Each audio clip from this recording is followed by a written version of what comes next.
നിയമസഭാ സമ്മേളനം പുനരാരംഭിക്കുമ്പോൾ 2025-ലെ 2 പ്രധാന ബില്ലുകളാണ് ഇന്ന് സഭയിലെത്തുന്നത്. സർവകലാശാല നിയമഭേദഗതി ബില്ലും സ്വകാര്യ സർവകലാശാല ബില്ലും സഭ പരിഗണിക്കും. ഗവർണർ ഒപ്പിടുന്നതോടെ നിയമം പ്രാബല്യത്തിൽ വരും. കേരളത്തിനകത്ത് തന്നെ ഗുണമേന്മയുള്ള വിദ്യാഭ്യാസം ലഭ്യമാക്കുന്നത് കൂടുതൽ വിപുലീകരിക്കുകയാണ് സ്വകാര്യ സർവകലാശാല ബില്ലിലൂടെ ലക്ഷ്യമിടുന്നത്.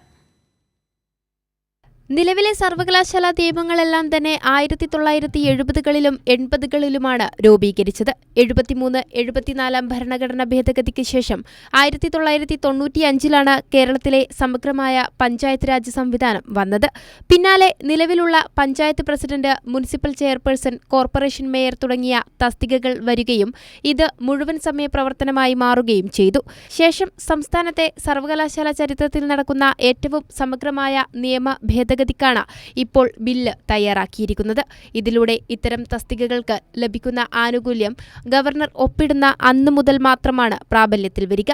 അതുകൊണ്ട് തന്നെ മുൻപ് മേയർമാരോ പഞ്ചായത്ത് പ്രസിഡന്റുമാരോ ആയിരുന്നവർക്ക് ആനുകൂല്യം ലഭിക്കുകയില്ല എന്നതും വ്യവസ്ഥയിലുണ്ട്.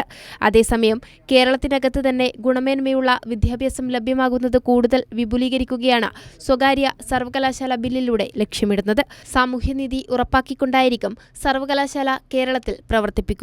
നിയമസഭയുടെ അംഗീകാരത്തോടെ മാത്രമാകും സ്വകാര്യ സർവകലാശാലയ്ക്ക് പ്രവർത്തിക്കാൻ അന്തിമ അനുമതി ലഭിക്കുക. ഇതിലൂടെ സ്വകാര്യ സർവകലാശാലകളുടെ പ്രവർത്തനം സുതാര്യമാക്കുക കൂടിയാണ് സർക്കാർ ലക്ഷ്യമിടുന്നത്. കൈരളി ന്യൂസ്, തിരുവനന്തപുരം.